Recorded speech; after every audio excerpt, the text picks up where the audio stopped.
हम आए हैं केटीएम की आरसी कप में और हमारे सामने खड़ी है केटीएम की आरसी 390 और पीछे हो रही है केटीएम की मोटो जीपी के लिए जो है तैयारी हो रही है कि जो जीतेंगे वो ऑस्ट्रिया जाएंगे और वहाँ का जो रेस है मोटो जीपी का वो एक्सप्लोर करेंगे। तो यहाँ पे आप देख सकते हैं रेस टू ऑस्ट्रिया और ये जीपी एडिशन हमारे सामने लगी हुई है केटीएम की आरसी 390 की। तो इसके बारे में भी डिटेल में जानते हैं।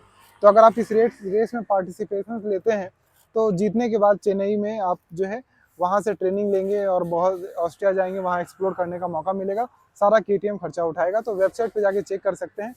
चलिए यहाँ पे हम देखते हैं। तो जो आपको ये बाइक मिलती है ये बिल्कुल अलग बाइक है नॉर्मल बाइक से, क्योंकि जैसे हम अगर बुलेट लेने की बात करते हैं तो सिर्फ रॉयल इनफील्ड हमारे दिमाग में आता है। भले ही होंडा की बाइक आ गई है 350 सीसी में, लेकिन उसका दिमाग नहीं आता है क्योंकि वो उस लुक में नहीं आती है जो आड़ी में आती है। अब यहाँ पे जो हम बात करेंगे, हंटर एक थोड़ा सा अलग लगता है, आड़ी का सेगमेंट का बाइक नहीं लगता है, लेकिन ठीक है। चलिए अब यहाँ पे जब हमारे सामने केटीएम की बात आती है तो केटीएम रेसिंग सेगमेंट में यानी ऑरेंज एक थीम लेके जब से आई थी 2012 से, तब से एक अलग ही लेवल की बाइक है। इसके जैसा कोई और रेसिंग बाइक लगता नहीं है। कोई ऐसा नहीं हो कि आप इसको कंपेयर कर सकते हैं कि हाँ वो ऐसे उसके बाइक जैसी लगती है। ये बिल्कुल अलग एक थीम बनाती है, अलग एक डिज़ाइन बनाती है। तो आइए इसके बारे में जानते हैं। जैसे कि आप फ्रेम देख रहे हैं, ये आगे का फुल फेडिंग जो है वो काफ़ी शानदार लगता है। जैसे यहाँ देख लीजिए ग्लॉसी फिनिश और यहाँ मैट फिनिश जब दिया जाता है तो इसकी मतलब जो रंगत है वो ऑरेंज वाली वो बहुत ज़्यादा चमकती है, बहुत अच्छी लगती है।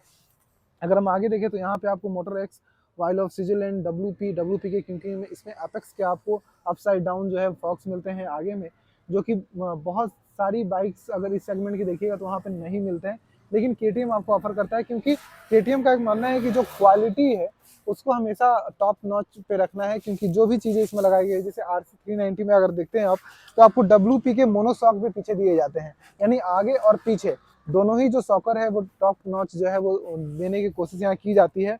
इवन जो आगे में जो आपको टायर सेगमेंट में मिलेगा वो भी आपको 110 सेक्शन का मिलता है, radial tubeless tyre, sport tech करके टायर है, यानी कि स्पोर्ट ट्रैक के लिए ये टायर जो है वो तैयार किया गया है, वो टायर आपको इस बाइक में मिलती है।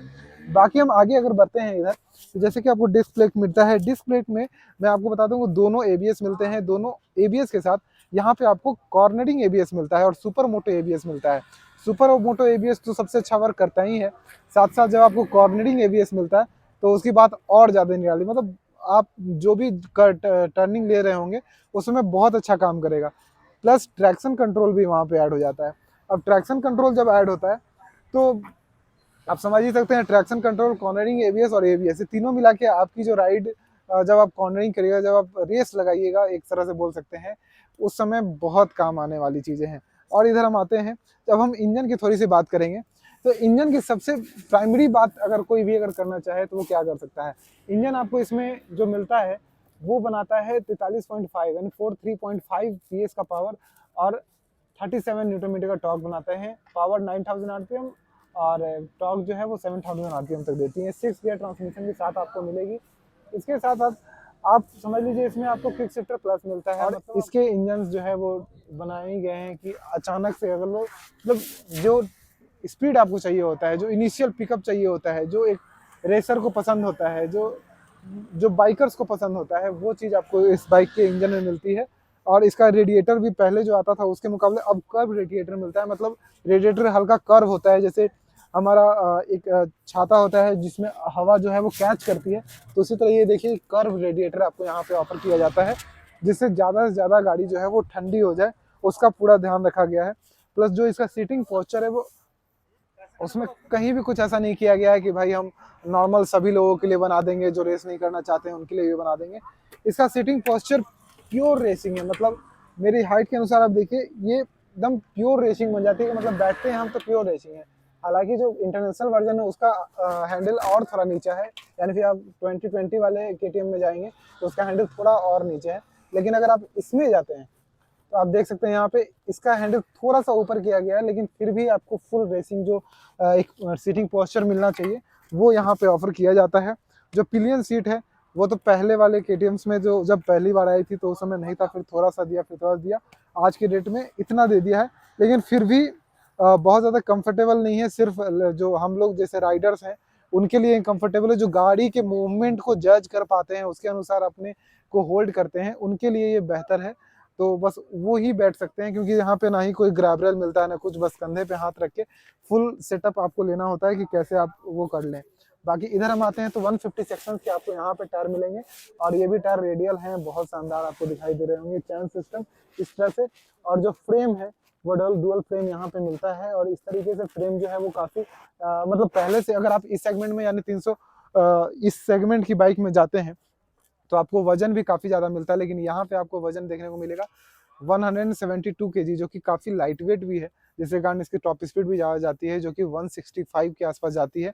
बहुत लोग 170 तक भी टच करते हैं, लेकिन 165 के आसपास आराम से इसकी टॉप स्पीड जाती है। मैं आपको इसके एग्जॉस्ट का एक बार साउंड सुनाता हूँ, आपको बताइए कैसा लगेगा आपको। तो ये न्यूट्रल में साउंड है, यहाँ पे मैंने कुछ भी नहीं किया है। और मैं आपको एक और बात बता दूं यहाँ पे, जैसे कि इस चीज़ को नज़दीक ले जाते हैं, नज़दीक ले जाने के बाद काफ़ी ज़्यादा अच्छा साउंड आपको सुनाई देगा। बाकी ये बहुत पुरानी वाली जो साउंड है वही है।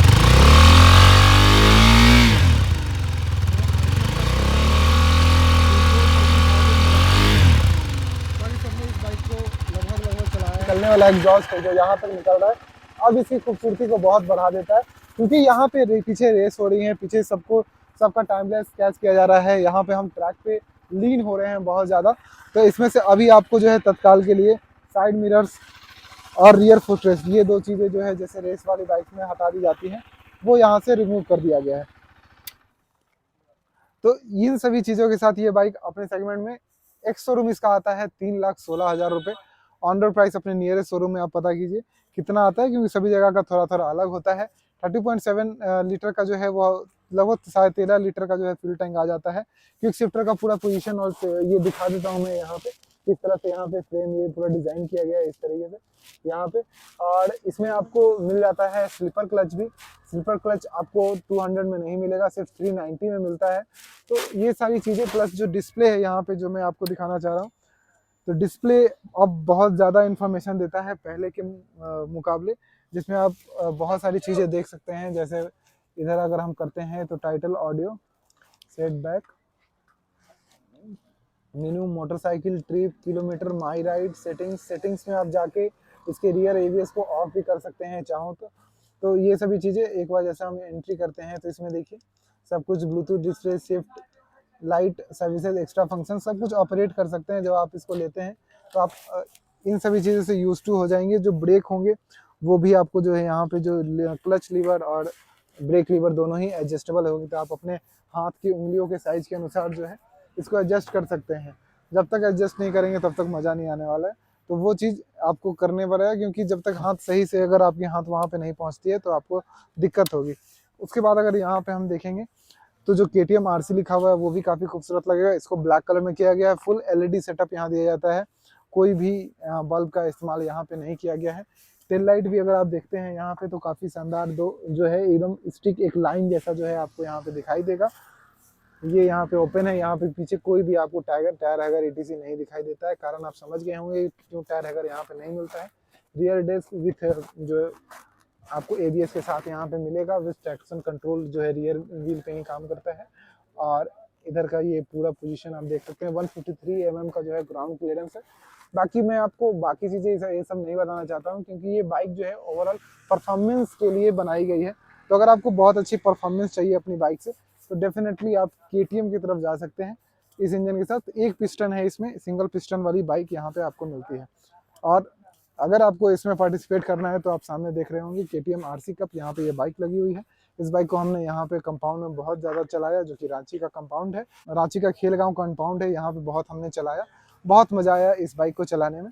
और आगे भी आप भी चला सकते हैं चाहें तो, और अगर आप रेस में पार्टिसिपेट करना चाहते हैं पहले से आपकी बाइक है तो आप कर सकते हैं। Bye bye.